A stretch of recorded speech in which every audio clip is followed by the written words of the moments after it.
Okay, you're probably asking yourself at the end of that video, okay, where do the ethics come in? I'm dividing that up between two parts, all right? So that was part one of the ethics. Now that we've laid the groundwork, we can talk about the ethics. So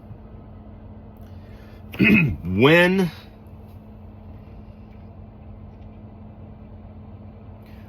you are limited to having to defend one of two impersonal models to account for reality, the monistic substance model or the pluralistic model,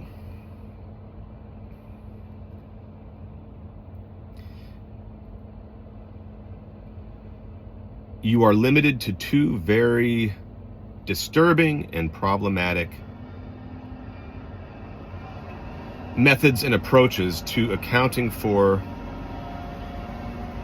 ethics and defining what that ethical system should look like. If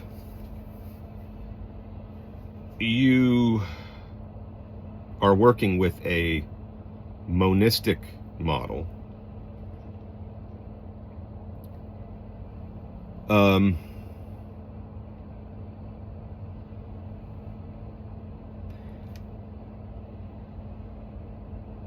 you would have to say one of two things about evil. You would have to say that evil is a total illusion and doesn't exist. Or you'd have to say that evil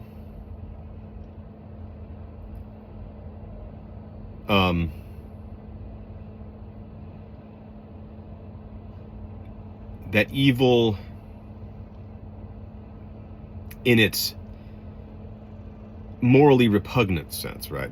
To for lack of a better term, I don't really like to use the word moral per se, but because I don't see morality as stemming from Plato's eternal ideas. But nevertheless, I believe that the good is an archetype and can be defended objectively. All right. Now, you would either have to say that evil, understood in its worst sense, in its worst manifestations, in the sense of the ethically repugnant, would have to be an intrinsic part of God's existence or being, or you'd have to deny the very existence of evil altogether, which we can't do either, because we've already explained in the other series on the primordial theology that there is a shadow within each and every being, within each and every creature, which we are calling evil, or the dark principle, that is not evil in the sense of ethically repugnant. The evil only becomes ethically repugnant when the shadow fails to be integrated with the light side, the light side of our being. When there is imbalance on the side of the light or on the side of the dark, either way, you're going to have evil manifest itself in the sense which I am calling the ethically repugnant, right? Or the degenerate, that which we describe as the degenerate aspects of human behavior.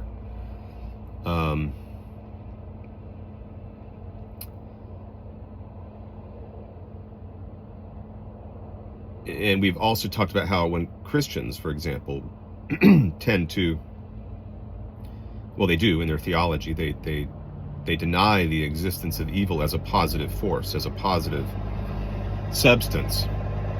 And in doing that, they are denying a very fundamental aspect of their self, of their selves, and end up repressing and suppressing a very important part of who they are. In doing so, leading to all sorts of psychological mental, emotional, and spiritual maladies that then end up having to be remediated with some sort of therapy, or they just don't get addressed at all, and it just gets worse.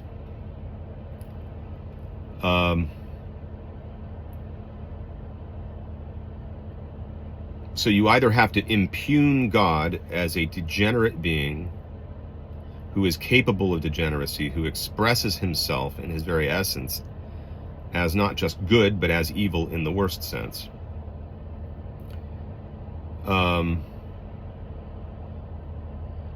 Or deny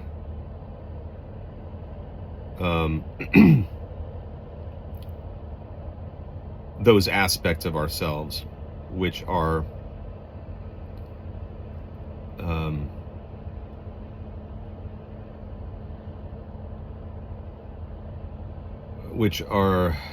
essential to acknowledging and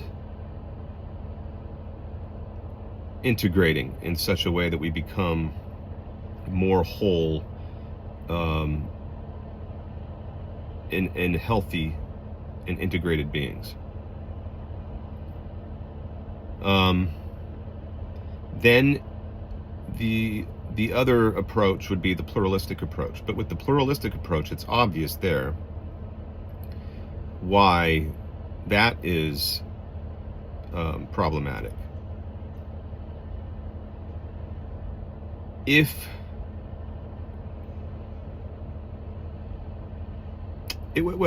Ethics would be completely relative.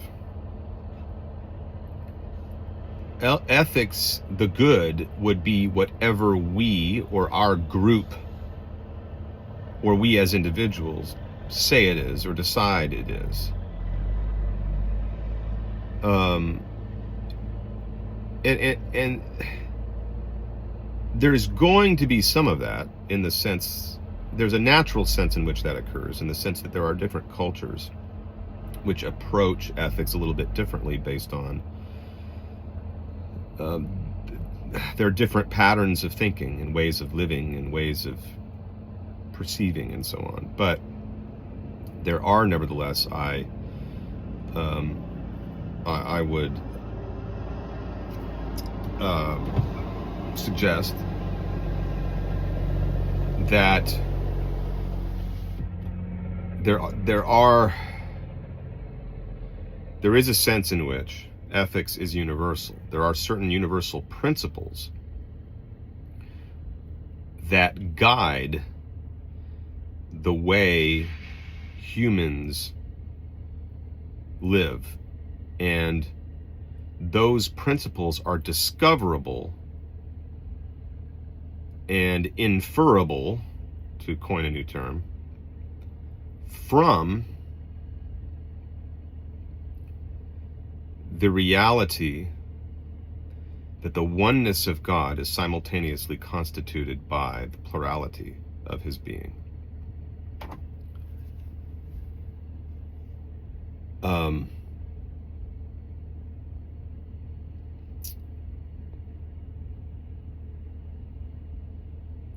So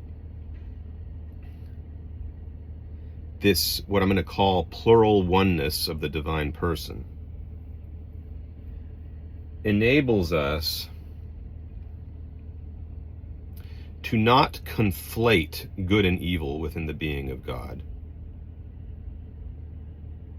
but at the same time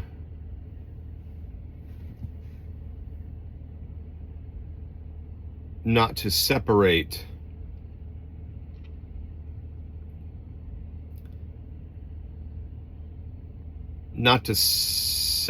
them in the realm of the manifest to such a degree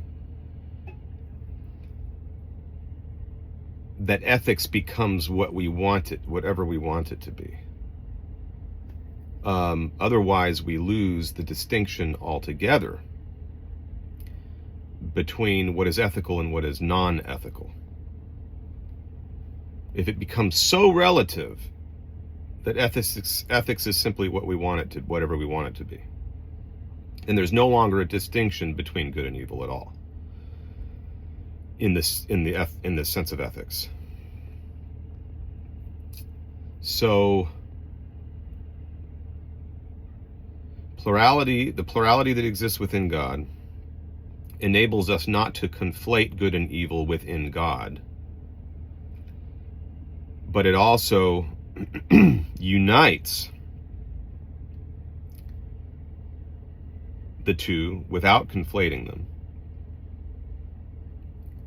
in the realm of the manifest, in the realm of human society, so that there isn't an autonomy that allows individuals and groups to arbitrarily choose what they want the good to look like, such that you could define the good in terms of what is evil or in terms of what is unethical. I hope I made that clear. I know I was a little bit slow in delivering, but again, I'm not a doctorate in philosophy. I have a lot of intuitions. I'm fairly good at articulating, and I am a voracious reader, and I grasp concepts very quickly. So it allows me to condense difficult ideas and communicate them effectively, but at the same time not being